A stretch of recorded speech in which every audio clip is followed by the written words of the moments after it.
Hola mi gente, ¿cómo están? Bienvenidos a los perros de fin de semana. For all my non-Spanish speaking brethren like myself, hello friends, hello my people, welcome to the weekend, bitches. We have made it. Yes! Monday through Friday, we have made it all the way to Friday. This is episode number 5 of Sleepover at Your Mom's. How is everybody doing today? Guys, I'm doing great. Running a little behind again, but got other things to do in the mornings. But having a really good day. First, I don't want to apologize. I just kind of screwed up yesterday when I was supposed to be putting a link in the YouTube description to the gator story I was talking about, but I actually linked the story where the Colombian Navy caught 5 cocaine smugglers floating on bales of cocaine in the ocean. Some people will do anything they can to stay high. That story to me is kind of interesting because I've tried it before. I don't do it anymore, but I have. And, a cocaine buyer and a weed buyer are not the same person. And also, you got a buddy you buy weed from, or you say, hey man, I couldn't make it to the ATM, whatever the case was. Yeah, no problem. Get me next time. It'll happen that way a lot with cocaine. I mean, it's not like that because cocaine people are different. I mean, I just see these guys out there floating, and one guy out there on the water. One guy he's fighting for his life. He's trying to find a bale, and his buddy over here, he's got 2 bales. He's got 2 big bales, 200 kilos or whatever it is, and he says, "Hey man, care to float me 100 kilos just till I can keep my head above water for a bit?" But I had a friend one time. He was a weed dealer for many years, and again, people buying weed, people buying cocaine, not the same. Because if you want to buy weed, I'm sure some people use crazy amounts, but most people use a little. They kind of know when they're going to run out, and like you'll give a call a day beforehand, and you're like, "Hey man, you gonna be available tomorrow?" No problem. Even if, like, say you call on Thursday and then Friday evening comes, you're supposed to meet. Your buddy says, "Hey, got something going on. I'm not gonna be home till later. I'm not gonna be home till maybe Saturday morning," and you're good with that. No worries. Hit me when you got a minute. So when he kind of transitioned over into selling some coke as well, I mean, another one of his friends had to school him on the buyers are completely different. Like, I think if somebody gets in their mind, I'm going to do some cocaine this weekend. If that's what they get in their mind, they want it. If you tell them 5 o'clock, I mean, at 5 o'clock and 29 seconds, they're calling you. "Hey man, you said you was going to be here at 5. You running a little behind?" Everything's very quick, very, very quick. But also last night I was on Facebook, and anytime I get on social media where I have a lot of friends or I have family, it reminds me of my childhood. And I was actually, last night I was looking around at some people's pages, and I was also checking out some podcasting groups, and which that's kind of interesting in itself, because I mean, like I said, I will smoke some weed, but I mean, like now, no, I'm not high. This is me. I smoke a little weed like before I go to bed. Relax in the evening. It's like somebody having a drink after work, or maybe if you're a big fat, maybe it's like having a bag of Reese cups after work. Whatever. It's to unwind, relax, And for me, it's mostly relax and calm my mind. But I'm looking at these groups, and a lot of them is where people promote their podcast, and it's like there's the group with 2 high guys podcasting, 3 high guys podcasting, 4 high guys podcasting, 4 high guys and a girl podcasting, 4 high guys and a girl who's also high podcasting. I mean, it was just like, so. But I understand it because, you know, if you ever like smoke weed socially, like occasionally I'll go over to some friend's house. There'll be 3 or 4 of us. We always have the best ideas when we're talking like that. I mean, every idea is wonderful. It all sounds good. I just don't think these people that are doing these, they've ever come down from being high to realize, okay, maybe it was mostly just in my head that it was a really good idea. And some of them may be great, but, you know, no, they're not. But, you know, me, Joey Coco Diaz is another, the Church of What's Happening Now, another comedy podcast I really enjoy.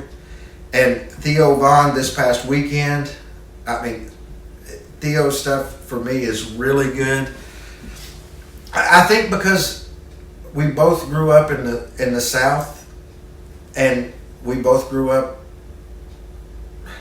kind of poor. But, you know, the difference I don't understand is, I guess Theo was, I grew up poor in a rural area, and he grew up poor in a city. Because, you know, Theo really got his start by, it was some show on MTV, one of the first reality shows. And I don't know, and I'll tell you why, because, I mean, it was a combination of things. And the biggest one was, I didn't have MTV. I didn't have cable. The entire time I was growing up in my parents' house, we did not have cable. We had channel 5, 11, and 19. 19 was iffy if that bitch was raining. If there was some rain going on, 19 was iffy. But 5 and 11, which was NBC and CBS, they were good all the time. And cable wasn't available where we lived, so the only option that we had was to get the satellite. And, you know, whatever generation you're from, you know, satellite dishes weren't always this big around. No, I mean, these things used to look like you went to the Walmart and you got your kids like the biggest plastic pool they have. And I mean, I don't know, you brought this thing home. I mean, you had to borrow somebody's dump truck to get it home. But then, because my grandmother actually thought this one time, you know, these satellite dishes, 6-8 feet, I mean, they were huge. And in order to be able to get the satellites, they had to rotate. And I mean, depending on what you were watching, and I know this because, you know, my uncle who lived beside of us, he had one of them, and, you know, I know my dad had somebody come out and look. For us to get one, I mean, I don't know if it was the money, but I think it was embarrassment more than anything, because one thing about the satellites that people caught on to really quickly is, again, if you wanted to watch, you know, MTV, maybe it was in this zone. But if you wanted to go to where the good channels were, you know, like the adult channels, like the porn, well, that satellite dish had to point straight up. And see, that's why maybe porn is a gift from God. Because for the satellite to catch it, it had to be pointed straight up so all of it could rain down. But here was the kicker. You could have that satellite dish anywhere else you wanted to, and nobody really knew what you were watching. But bet your sweet ass, if you turned that thing up so the heavens could rain down on it, you were watching porn. Well, either you were watching porn or Russian infomercials, because that was the only channels available.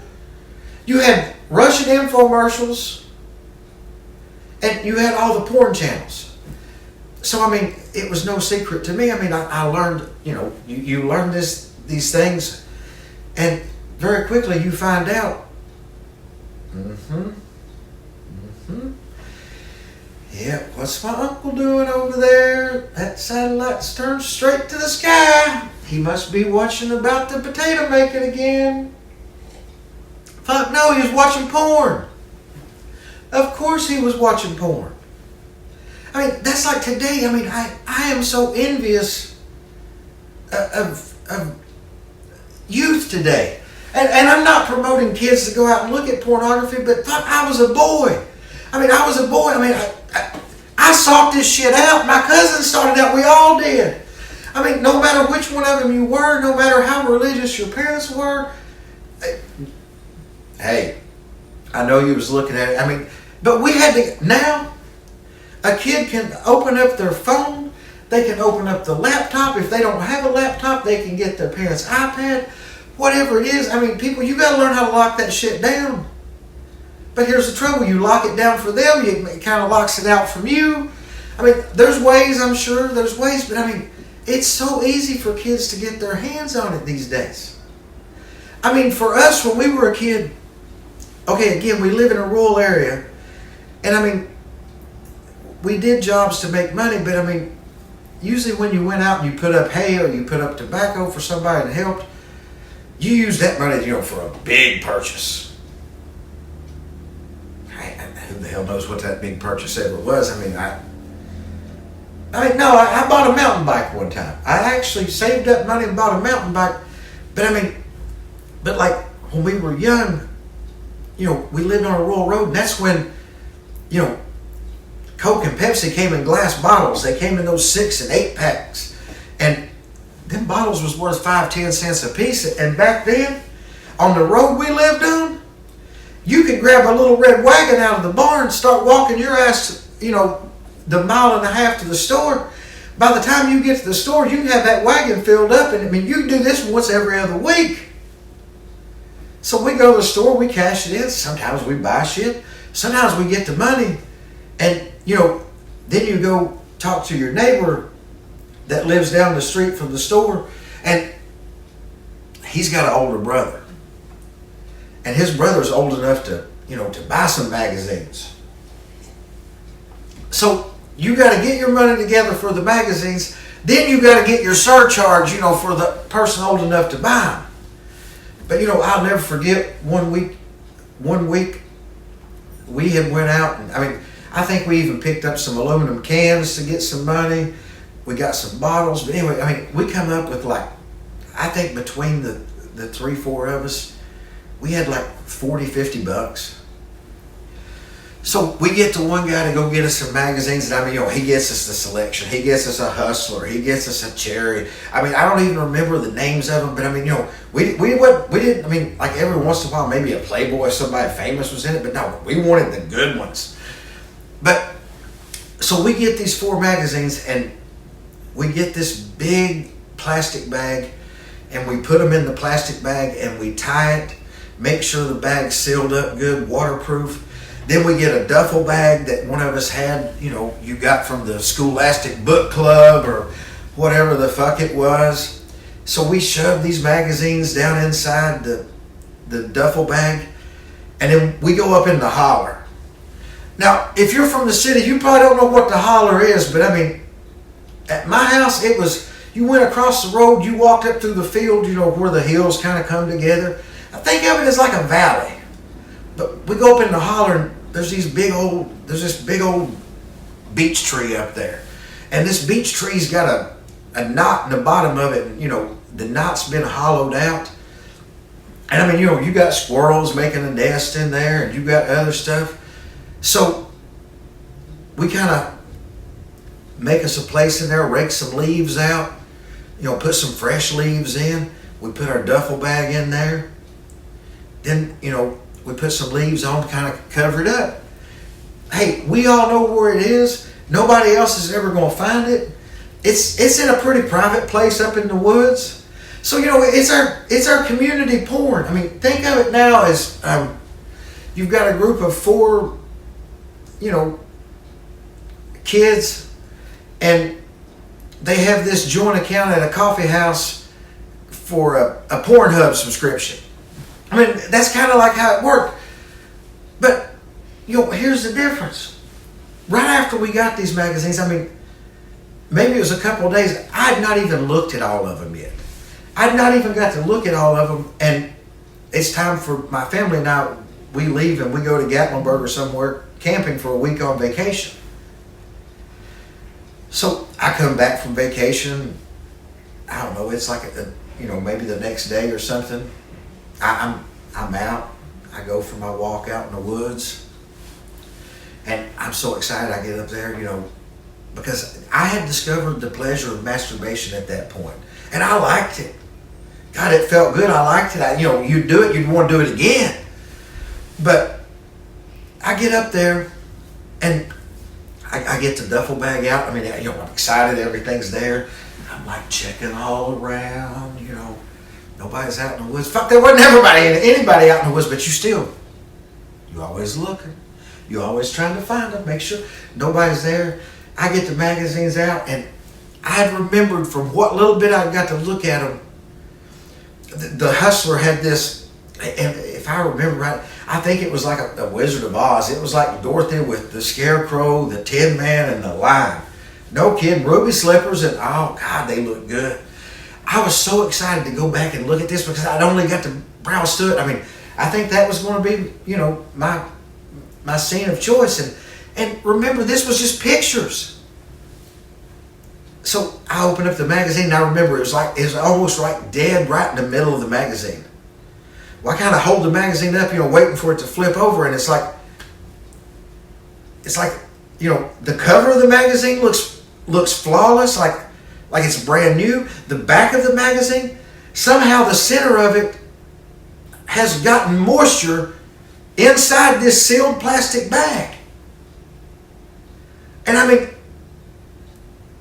so I'm like real careful. I'm trying to pull these pages, I mean, if you can imagine, just imagine pages being soaked together and, maybe the ink bleeds and I'm thinking, even with the water, I'm trying to be careful so I can get it open. And then it kind of dawns on me, and I just kind of drop the magazine, and I'm like, fuck. It's not possible, stupid. It's not possible. It didn't get, the cover's not wet, the back's not wet. It didn't leak through to just the center. No, one of my friends, my Kutawitcha, it was their favorite scene too. I mean, it must have got them really excited. I mean, like really, really excited. But that's the thing. I mean, I wanted to see it so much and it was gone. I mean, forever it was blasted from memory. But again, I mean, a difference between now and then. I mean, now if that happened, I mean, hopefully your buddy, I mean, he's got the common courtesy to like wipe the screen off. But I mean, I had to depend on, like these little pictures to look at. I mean, it was these photos. I mean, yeah, they were full color and they were glossy, but now it's like they got video. And it's not just video, it's video in HD. And, well, some things in HD look really good. Some things, maybe they weren't ever meant to be HD. But needless to say is, I mean, your buddy watches it and he loves it. As long as he wipes that bitch off, you can come back and you can watch the same scene the next day. The resolution's still perfect. Wiping off of the screen didn't hurt anything. But, I mean, it's just a difference.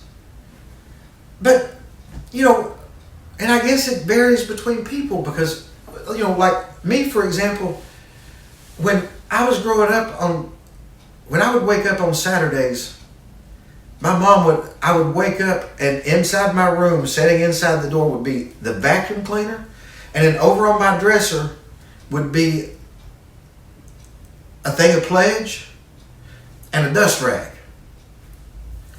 And I mean, my mom does this every Saturday morning, so it doesn't take you long. I wasn't stupid.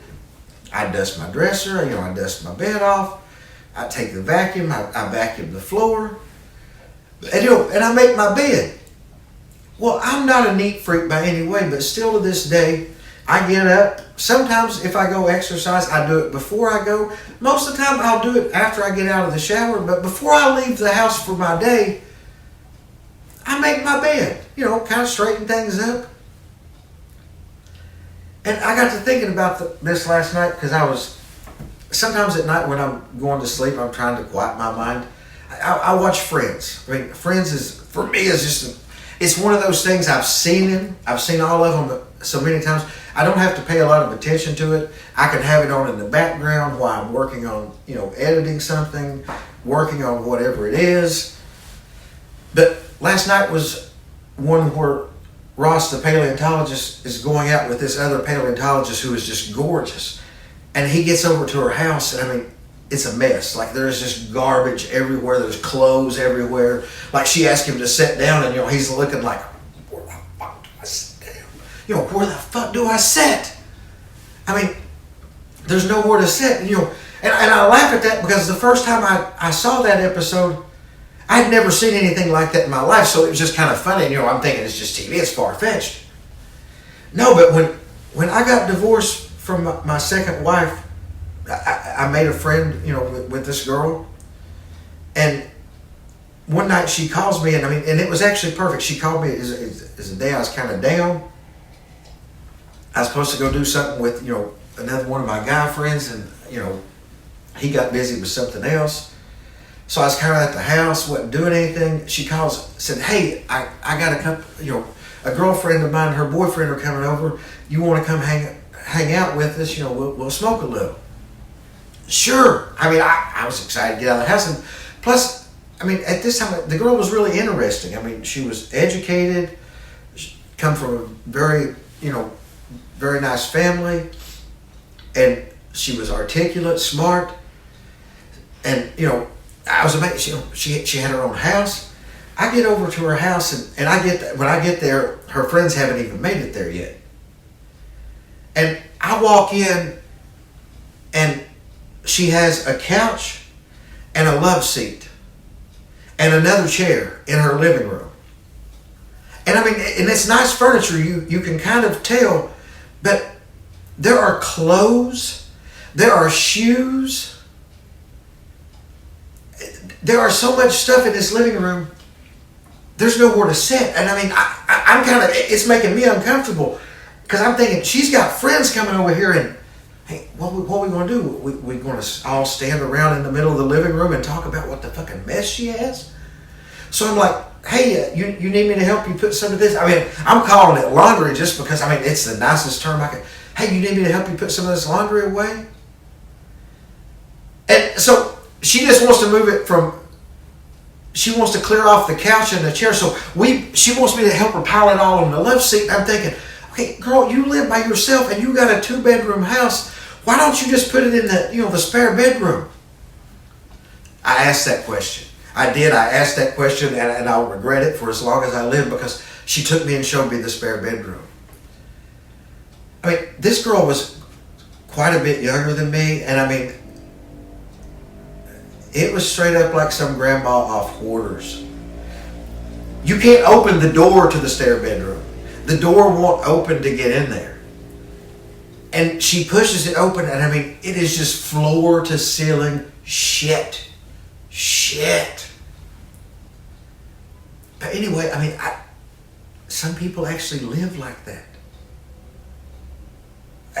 I don't understand it. I don't get it. But, a difference between how I grew up, how somebody else grew up. But, man, porn today. It's so easy. It's too easy. But maybe it being too easy is a good thing. Maybe kids look at it and they're like, yeah, whatever, I can do that tomorrow. For us it was like a prize, but